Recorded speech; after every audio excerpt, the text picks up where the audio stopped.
सुगति हो जाती है, उसको मेल का जन्म मिल जाता है। इतना याद का प्रबल महत्व है। कौन से अंग का है? काम अंग का इतना प्रबल महत्व है। तो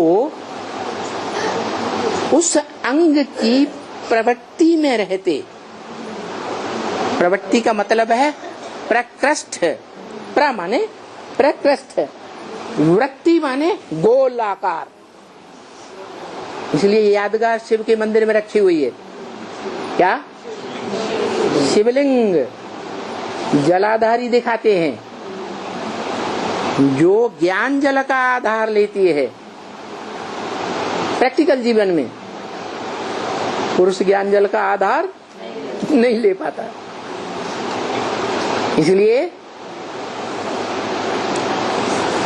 पुरुष जितने भी हैं इस मनुष्य सृष्टि में,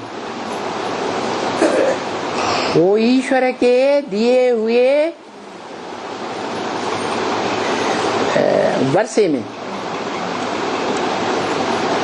शिव ने जो वर्षा दिया ज्ञान का, उस वर्षे में प्रैक्टिकल जीवन में नहीं टिक पाते। चलो और इंद्रियों की प्रैक्टिस में टिक भी जाए, लेकिन कामांग का कर्तव्य करते समय टिक ही नहीं पाते। नंबरवार टिकेंगे लेकिन 100% नहीं टिकते। और ऐसा जो कर्मयोगी बने, कैसा कैसा कि जो मुख्य कामांग है, उस कामांग को 100% प्रवृत्ति में रखे प्रैक्टिकल जीवन में, जिसकी यादगार शिवलिंग रखा हुआ है। समय का भी कोई बंधन नहीं, क्या? कर्म का भी कोई बंधन नहीं।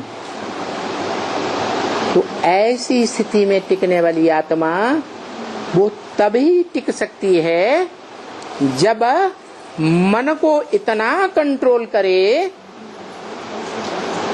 कि एक सेकंड भी सुप्रीम सोल की याद से क्षरित न हो, पतित न बने, नीचे न गिरे मन बुद्धि। तभी संभव है कि वो कामदेव को, कामांग को कंट्रोल रख सकेगा, क्षरित नहीं होगा। इसलिए एक ही मनुष्य आत्मा इस सृष्टि पर है, भले उसे देव आत्मा कहा गया, देवताओं में भी महादेव कहा गया, जो अमोघ वीर्य कहा जाता है। क्या? वो क्षरित नहीं होता।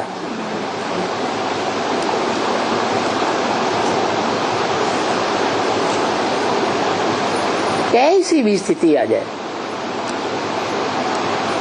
कैसी भी सुंदरी का संग क्यों न हो, कैसा भी वातावरण बांधने वाला हो सर्प सर्पणियों का,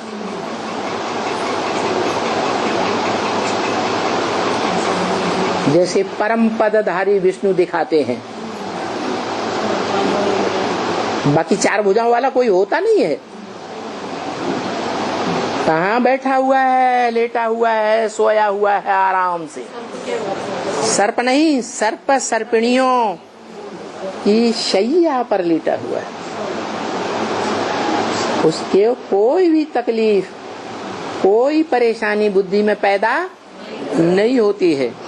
नहीं तो सर्दियों में रजाइयों में घुसे हुए कोई भी योगी क्यों न हो, पता लगेगा एक सर्प या सर्पिणी घुसी हुई तो उठ के भागेंगे। वो तो स्थूल बात क्या है, चैतन्य रूप में ह्यूमन सर्पिणियों की बात। क्यों 16,000 के बीच में भी रहते रहते ऐसी योगी की स्टेज बनाए कि मन बुद्धि क्षरित न हो, पतित न बने, नीचे की ओर न जाए, गड्ढे में न जाए।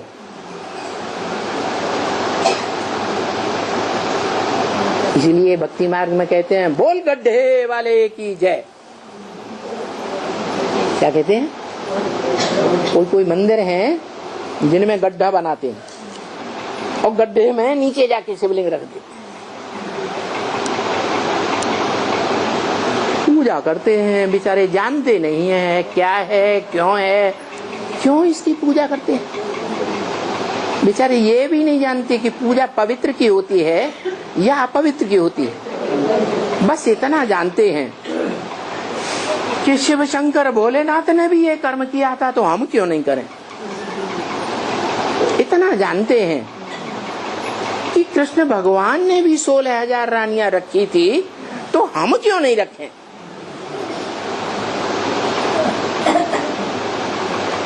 ये उल्टा ज्ञान विधर्मियों ने आकर के सिखाया। जिन विधर्मियों ने 84 जन्म लिए ही नहीं, उनकी आत्मा सच रूपी रंगमंच पर विनाशी हुई या अविनाशी हुई है? विनाशी हुई। पूरे 84 जन्म कोई भी विधर्मी आत्माएं ले ही नहीं पाती, चाहे अपने धर्म की पक्की हो, चाहे अपने धर्म की कच्ची कन्वर्ट होने वाली भारतवासी आत्माएं हो, वो भी दूसरा नारायण, तीसरा नारायण, 8वां नारायण तक कोई भी नारायण वाली आत्मा और उसकी प्रजा पूरे 84 जन्म नहीं लेती। तो सदाकाल इस रंगमंच पर, षष्ठी पर स्थायी हुई, सदाकाल के लिए अविनाशी कहें, हैं? विनाशी पार्टधारी या अविनाशी पार्टधारी? विनाशी पार्ट। और जो 84 जन्म लेते भी हैं वो षष्ठी के आदि काल में जब कृष्ण का जन्म होता है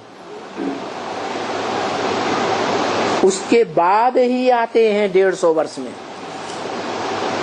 कुछ न कुछ वर्ष उनके भी कम हो जाते हैं 84 जन्म में। पूरे 84 जन्म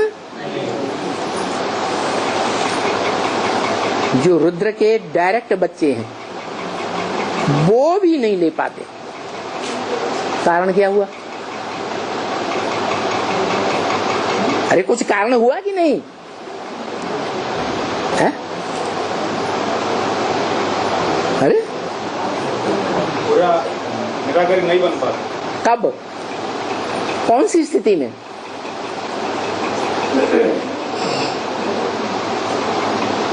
कौन सी परिस्थिति में? कौन सी प्रवृत्ति? कान की प्रवृत्ति, राधा कृष्ण की तरह आंख की प्रवृत्ति, कौन सी प्रवृत्ति में? कर्म करते हुए ना। कौन सा कर्म? कामेंद्रिय का कर्म करते हुए, निरंतर कर्म करते हुए भी मन बुद्धि से नीचे नहीं आते, शिव की याद में रहते हैं।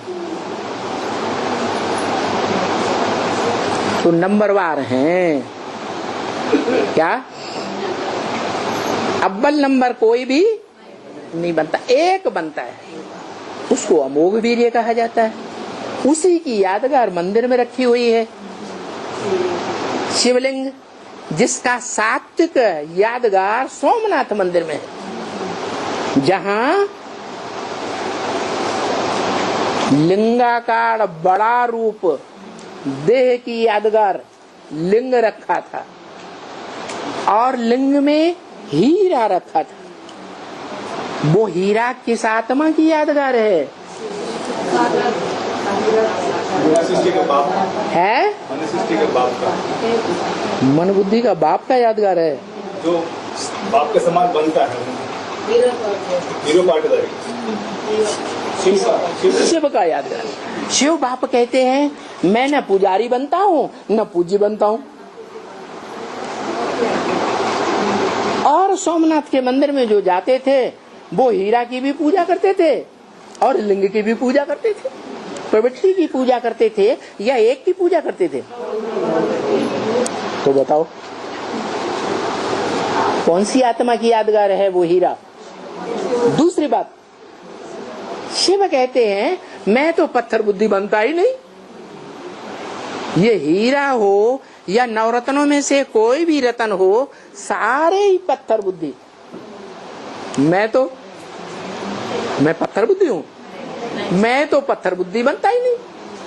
तो मेरा यादगार है वो सोमनाथ के मंदिर में या जहाँ कहीं भी शिव के मंदिर बने हुए हैं उसमें बिंदु लगाते हैं, वो बिंदु किसकी यादगार है? हैं? हाँ, वो साकार है, बनने वाली साकार आत्मा। मनुष्य सृष्टि में जो अव्वल नंबर ऐसा साकार शरीर धारण करती है जो शरीर कभी विनाश को प्राप्त नहीं होता। क्यों? क्योंकि वो सुप्रीम सोल बाप का मुकर्रर रथ बना है। तो लगातार का संग का रंग हुआ या नहीं हुआ है? क्या बोला? तुम बच्चे ऐसे ही समझो कि इसमें कौन है? शिव बाप है। ये मत समझो कि आया कि नहीं आया, अब आया अब नहीं आया, ऐसे नहीं समझो। तुम समझो ये मुकर्रर रथ है। तो मुकर्रर रथ को भाग्यशाली रथ कहा। क्यों कहा? क्योंकि सृष्टि रूपी रंगमंच पर सदा कायम एक ही आत्मा का रथ है जो इस सृष्टि पर सदा कायम है। एक सेकंड का भी अंतर नहीं पड़ता।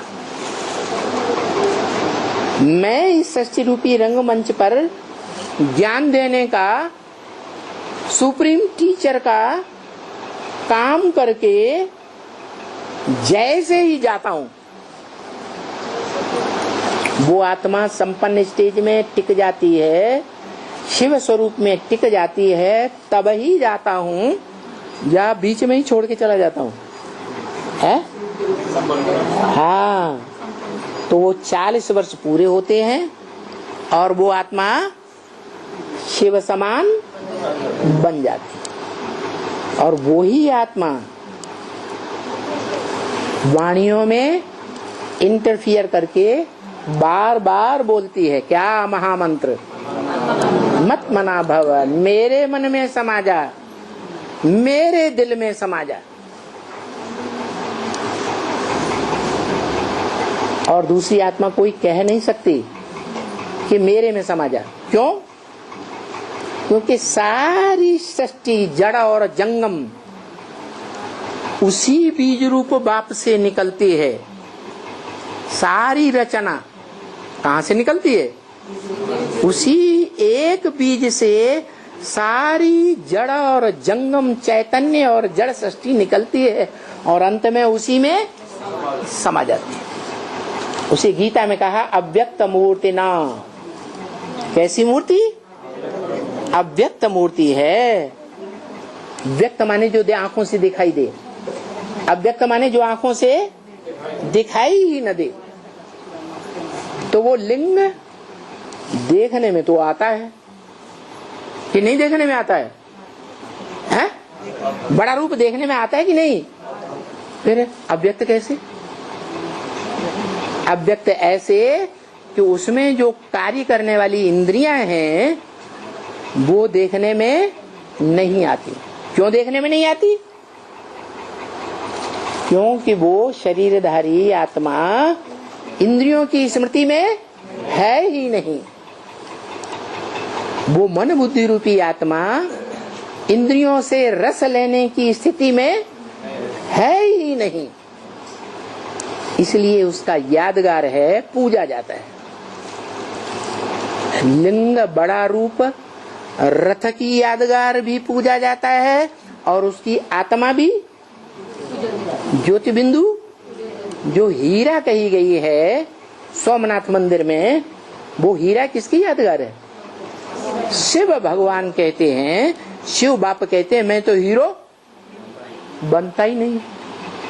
कौन बनता है?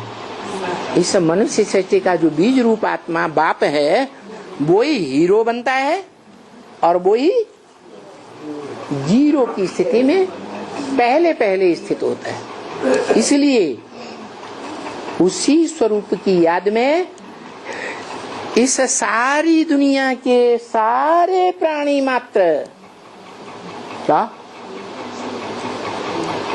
याद में टिकते हैं अंत समय में और उसी में समा जाते हैं। मत मना भव, मेरे मन में समा जा। समा गए, प्राणियों का काम पूरा हुआ। फिर इस सृष्टि पर क्या रह जाता है? प्राणी मात्र अपना जड़ शरीर छोड़ करके उस शरीर में समा गए, उस शरीरधारी की याद में समा गए, जो इस सृष्टि रूपी रंगमंच पर सदा कायम रहता है। इसलिए झाड़ के चित्र में ऊपर बैठा एक नग्न रूप दिखाया। नग्न किस लिए? कि शरीर रूपी कपड़ा याद ही नहीं। आत्म की स्थिति पक्की है, शिव समान स्टेज पक्की है, वो ही याद है। बाकी ऐसा नहीं कि शरीर नहीं है, शरीर है लेकिन याद में टिका हुआ नहीं है, शरीर की याद में। तो ऐसी संपन्न स्टेज में याद में टिकने वाले को सारी मनुष्य सृष्टि के सारे प्राणी उस याद में अंत समय में शरीर छोड़ते हैं और शरीर छोड़ने के बाद उसी में समा जाते हैं। वसुदैव कुटुंबकम कहा जाता है। तो जो भी वसुधा का एक कुटुंब एक परिवार है, उसका जन्मदाता कौन है? अरे एक बाप ही होगा ना, एक बाप से ही सारा कुटुंब निकला और एक में ही समा जाता है।